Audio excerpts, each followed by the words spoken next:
ओम शांति। आज 3 नवंबर 2021 है और आज के बाबा के साकार रूप से चले हुए मधुर महावाक्यों को स्पष्ट करेंगी आदरणीय आशा दीदी।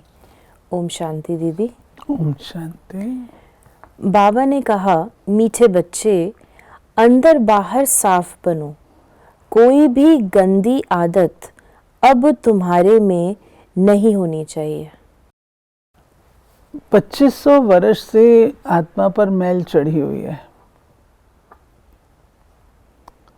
और वो मैल इतनी सख्त हो गई है जिसको निकालने के लिए बहुत मेहनत करनी पड़ती है।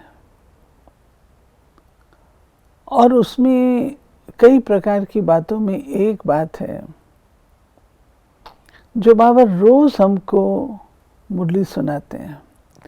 ये रोज हमारी हैमरिंग होती है एक तरीके से।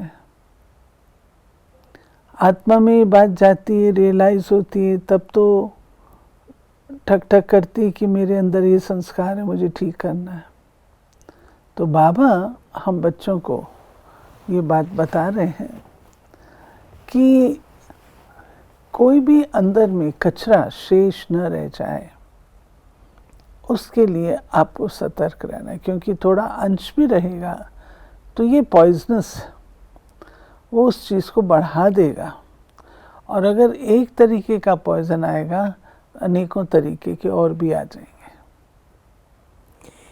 प्रश्न है, ब्राह्मण बच्चों को बाप से पूरा पूरा वर्षा लेने के लिए किन किन धारणाओं पर ध्यान रखना है? तो बाबा ने 4 धारणाएं बताई। इस जन्म में बाप का बनकर ऐसा कोई पाप कर्म न हो जिसकी 100 गुना सजा भोगनी पड़े। दूसरा, बाप जो अति मीठा है वो तुम्हें आप समान मीठा बनाते हैं, इसलिए मुख से कोई कड़वा बोल न निकले जिससे दूसरे को दुख हो। तीसरा, दुख हरता सुख करता के बच्चे बन सबके दुख हरने हैं, मनसा वाचा कर्मणा सुख देना है। और चौथा, स्तुति निंदा में समान रहना है। ये 4 बातें बाबा ने बताई किस लिए? कि ब्राह्मण बच्चों को बाप से पूरा पूरा वर्षा लेने के लिए किन किन धारणाओं पर 4 बातें जो आपने ध्यान देना है। पहली बात बाबा ने कही, कोई भी विक्रम नहीं करना है, वो स्टॉप हो जाना चाहिए। क्योंकि अभी नया हमारा शुरू हो गया जीवन। पुराना जीवन विक्रमी था, अब तो नया जीवन शुरू हो गया। नया जीवन शुरू हो गया है तो अभी विक्रमों का खाता नहीं होना चाहिए। फिनिश। अगर अब विक्रम करेंगे तो बाबा ने कहा 100 गुना सजा भोगनी पड़ेगी। 100 गुना सजा क्यों भोगनी पड़ेगी? क्योंकि आपने जानबूझ करके किया है, आपको नॉलेज है, आपको सारा स्पष्टीकरण दिया हुआ है, फिर भी अगर आप करते हैं तो उसकी 100 गुना सजा है। दूसरा, बाबा ने कहा मीठा बनो। बाबा इतना मीठा है, हम बच्चों को मीठा बनाता है। तो बाबा के तुम्हारी वाणी तुम्हारी पहचान है। वाणी से कभी भी कटु शब्द नहीं बोलो। ऐसे शब्द जो दूसरों को दुख दें वो शब्द नहीं बोलो। और तीसरा, बाबा ने कहा औरों को आप समान बनो। बाबा ने कहा दुख हरता सुख करता के बच्चे तो दुख बन सबके दुख हरने हैं, सुख देना है। हाँ। और चौथा, स्तुति निंदा में समान रहना है। यानी हमारा जब जन्म नया है तो हमारी राहें नई राहें हैं।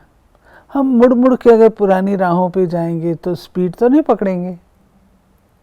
मैं 2 कदम चली नई राह पे, फिर पुराने पे चली गई, तो स्पीड तो नहीं हो सकती ना। तो बाबा उसमें कहते हैं तुम्हारा काम है दुख हरना सुख देना। जैसा मैं हूँ, सुख देता हूँ, दुख हरता हूँ, तुम मेरे बच्चे हो तो तुमको ये कार्य में तल्लीन रहना है। और चौथा, बाबा ने कहा ये दुनिया है, तुम्हारे ये साथी बहुत हैं, साथ में कोई तुम्हारी निंदा करेगा, कोई तुम्हारी स्तुति करेगा, कोई तुमको कुछ कहेगा, इसलिए तुमको सद्गुरुवार को वृक्षपति डे भी कहा जाता है। वृक्षपति डे अर्थात बाप का दिन। अमावस के दिन अंधियारी रात पूरी होती है, फिर दिन शुरू होता है, चंद्रमा उदय होना शुरू होता है। और फिर बाबा ने उस दिन की बात बताई कि और आजकल जिनका पितृ होता है उनको खिलाए पिलाए पूरा करते हैं, फिर मांगना नहीं होता है, सबको तृप्त किया जाता है। दिन में चले गए, फिर रात में लौट आने की दरकार ही क्या। असल बाबा उसकी पितरों की बात कर रहे हैं। असल कायदा ये है, 12 मास का समय जब पूरा होता है तो उनको खिलाकर खलास कर देना होता है। फिर अंधियारी रात में क्यों बुलाया जाता है? परंतु ब्राह्मणों ने ये भी रस्म रिवाज बना दी है, वो चली आती है। दक्षिणा आदि मिलती रहेगी। वो है हद की अमावस। अब बाप आए हैं बेहद की अमावस में। बाप आते हैं तो आधा कल्प का अंधियारा पूरा होता है। ये देखिए बाबा, वो जो भारत में रीति रस्म है कि एक आत्मा जो चली जाती है उसके प्रति दान पुण्य करते हैं, उसके प्रति जो है कई विधियां करते हैं, तो वो 1 वर्ष तक करके बाबा कहते ख़त्म करना चाहिए। क्यों? क्योंकि 1 वर्ष के अंदर आप देखेंगे जो आत्मा गई, जब वो घर में प्रवेश करे, जन्म ले, तो उसके पश्चात भी जो बच्चा जन्म लेता है 5-6 महीने तो अपने माता पिता को पहचानता नहीं है, धीरे धीरे पहचानना शुरू करता है। तो इसलिए बाबा कहते हैं कि ऐसी आत्माएं जो चली जाती हैं उनके प्रति 1 वर्ष तक करना वो तो ठीक है, लेकिन उसके बाद फिर वो आत्मा के तो अपने संबंध जुड़ जाते हैं, आपको तो भूल जाती है, तो करने का प्रयोजन क्या। इसमें एक प्रश्न आ जाएगा कि जैसे हम भोग लगाते हैं हर साल, तो उसको क्या कहेंगे फिर? वो हम आत्मा को तो नहीं बुलाते ना, एक रिस्पेक्ट है बड़ों के प्रति। जैसे कोई हम डे मनाते हैं उनका, तो रिस्पेक्ट है, मेमोरियल डे है। आप ये देखिए, और अपने यहाँ की बात दूसरी है। बाबा जादूगर है, बाबा दादी को भेजता था, और दादी के पार्ट में भी हमने देखा, पहले दादी आती थी तो दादी का रूप और होता था, लास्ट में दादी भोग भी नहीं स्वीकार करती थी, कहती नहीं, बोलती भी नहीं थी। पहले तो दादी बोलती भी थी, फिर तो दादी बोली भी नहीं। तो उसका रीज़न ये होता है, इसका रीज़न ये कि उस वतन की सूक्ष्मता में जाने से, ये तो टॉकी वर्ल्ड है ना, वो वर्ल्ड और इस वर्ल्ड में महान अंतर हो जाता है। फिर बाबा ने हम बच्चों को ये भी बताया कि सतयुग में ऐसा नहीं है कि शरीर नहीं छूटेगा, लेकिन बाबा ने कहा वहाँ पितृ को नहीं बुलाएंगे। हाँ। बाबा ने कहा कि हम हैं दुख हरता सुख करता के बच्चे, तो सबको यही युक्ति बतानी है, तुम कैसे दुख हर कर सुख दो। किए हुए कर्मों का हिसाब किताब चुकतू हो जाता है। यहाँ बाप समझाते हैं, इस जन्म में जो कुछ पाप कर्म किए हैं बतलाने से आधा कट जाएंगे, परंतु अनेक जन्मों के किए हुए पाप कर्म तो बहुत है ना सिर पर। अभी बाप समझाते हैं कि इस जन्म में भी ऐसा कर्म नहीं करना चाहिए जिसका पाप बने और फिर योग बल से अनेक जन्मों के पाप कर्म भस्म करने हैं।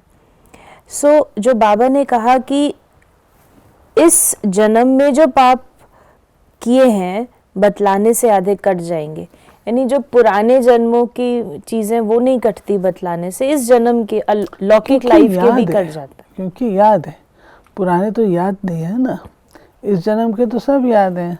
इस जन्म के जो है अगर बाबा को बताएंगे तो बाबा गाइड करेगा, बाबा हमको समझाएगा। और दूसरा, बाबा को बता देने से इस समय तो आत्मा, मुझे वर्तमान के पापों का ही ज्ञान है ना मेरे को, तो मैं बता करके अपनी आत्मा को लाइट कर सकती हूँ ना, लेकिन पिछले वाले तो मुझे याद नहीं है। तो उस भाव से बाबा कहते हैं कि आत्मा जो है वो हल्की हो जाती है। और ये जो जन्म की जो बात कर रहे हैं बाबा, ये लौकिक यानी ज्ञान से पहले की बात है। ज्ञान में आने के बाद तो बाबा कहते हैं 100 गुना मिलेगा। ज्ञान में आने के बाद भी कई लोग करते हैं। हाँ, तो उसका तो हाँ, वो नहीं करता। नहीं, बाबा को अगर बताते हैं तो बाबा स्पेशल अटेंशन देता है। जैसे टीचर उस स्टूडेंट पर ध्यान देता है जो स्टूडेंट थोड़ा सा कमज़ोर है, तो बाबा फिर उन पर ध्यान देता है। बाप कहते हैं बच्चे अभी कोई विक्रम करेंगे तो बहुत सजा खानी पड़ेगी।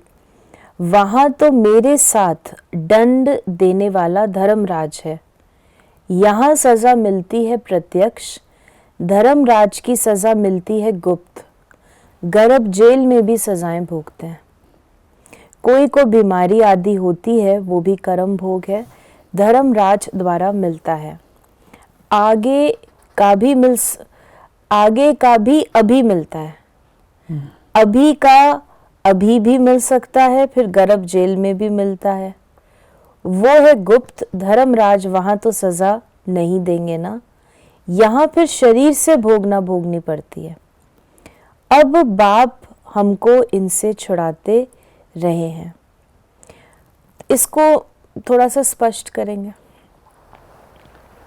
सजाएं, जो बाबा ने कहा धर्मराज की सजा है गुप्त, गर्भ जेल की सजा अलग है और यहाँ की प्रत्यक्ष। 3 तरीके से बाबा ने सजाएं बताई।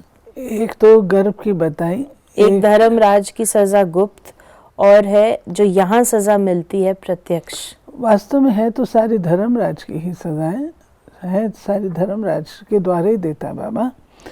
तो उसमें धर्मराज की जो गुप्त सजा है वो ये है कि आपका योग नहीं लगेगा, आपका मन नहीं लगेगा, उदासी छाई रहेगी। ये भी धर्मराज की सजा है। बिल्कुल गुप्त सजा है। कोई भगवान के पास जन्म लेकर और उसके बाद अगर उदास रहता है, क्या कारण है? महलों में जन्म ले, उदास रहे तो क्या कारण है? ये कोई समझते नहीं है, सोचते नहीं है कि इसका कारण क्या है। छोटी छोटी अवज्ञाएं। बाबा जो पढ़ाता है, बाबा जो सिस्टम सेट करता है, अगर हम उस अनुकूल नहीं करते हैं तो जो मुझे खुशी नशा होना चाहिए वो उपलब्ध नहीं होता है। तो उसका कारण ये है बाबा वो छीन ले। आप बहुत अच्छा करके भी संतुष्ट नहीं रहते हैं। बहुत अच्छा भाषण करने के बाद, बहुत अच्छा कोई कार्यक्रम करने के बाद वो जो आपको संतोष कुछ नहीं होता, क्या है? दूसरा गर्भ जेल, वो दूसरा तरीका है धर्मराज का सजा देने का। गर्भ जेल में भी सजाएं मिलती हैं। और तीसरा जो बाबा ने कहा प्रत्यक्ष रूप से कर्मों के हिसाब किताब, उसमें चट्टा बेटी का होना, टकराव का होना,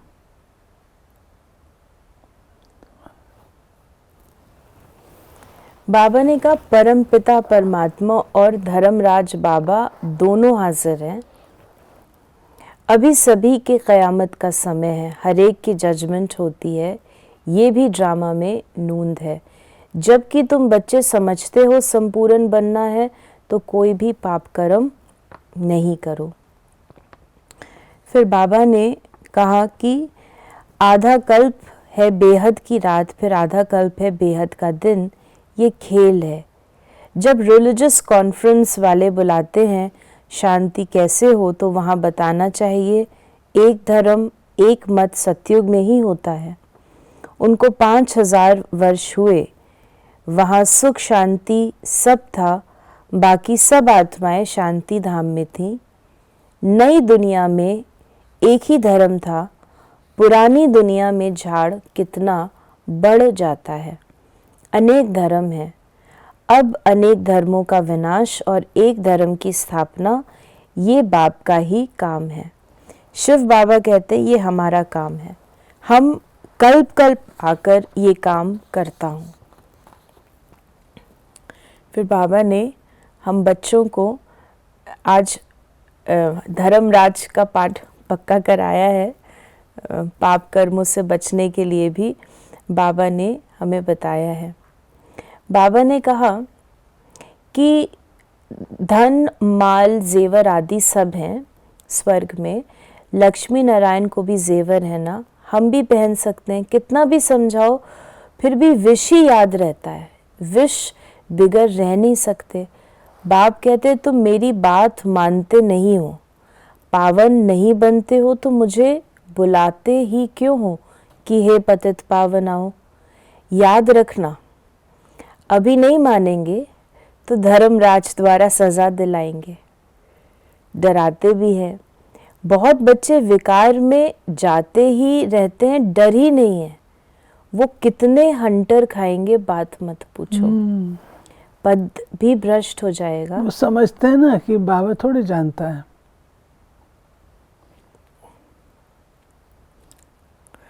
तो बाबा ने कहा कि पुरुषार्थ कर ऊंच पद पाना चाहिए। संग दोष में ऐसा गिर पड़ते हैं जो एकदम अपना पद गवा देते हैं। तुम जानते हो अभी हीरो आदि की खानियां खाली होती जा रही हैं, फिर भर जाएंगी। सोने हीरों के पहाड़ होते हैं। हीरे जब खोद कर निकालते हैं तो पहले पत्थर होते हैं, फिर उनको साफ कर हीरा बनाते हैं। तुमको भी सारा ज्ञान सिरान पर चढ़ाते हैं तो तुम कितने अच्छे हो जाते हो। ज्ञान सिरान बाबा कहता है। ज्ञान सिरान माना जैसे किसी चीज़ को साफ स्वच्छ करके वो किया जाता है ना, उसको विधि है। ज्ञान सिरान विधि है, सिरान पे चढ़ाते हैं विधि है, जिससे कि सोने को या जो हीरा बाबा ने कहा उसको साफ किया जाता है, चमकाया जाता है। स्वयं के संकल्पों की उलझन अथवा सजाओं से भी परे रहने वाले पास विद ऑनर भव। पास विद ऑनर अर्थात मन में भी संकल्पों से सजा न खाए।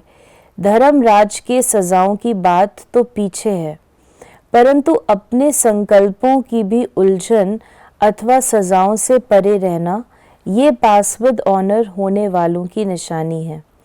वाणी कर्म संबंध संपर्क की बात तो मोटी है, लेकिन संकल्पों में भी उलझन पैदा न हो ऐसी प्रतिज्ञा करो, तब पास विद ऑनर बनेंगे।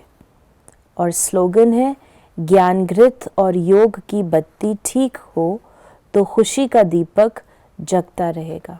खुशी के लिए ज्ञान और योग चाहिए बाबा ने कहा। तो ये थे बाबा के आज के महावाक्यों का स्पष्टीकरण। यदि आपके मन में कोई सवाल है तो आप मैसेज करें 8826599309 पर। ओम शांति।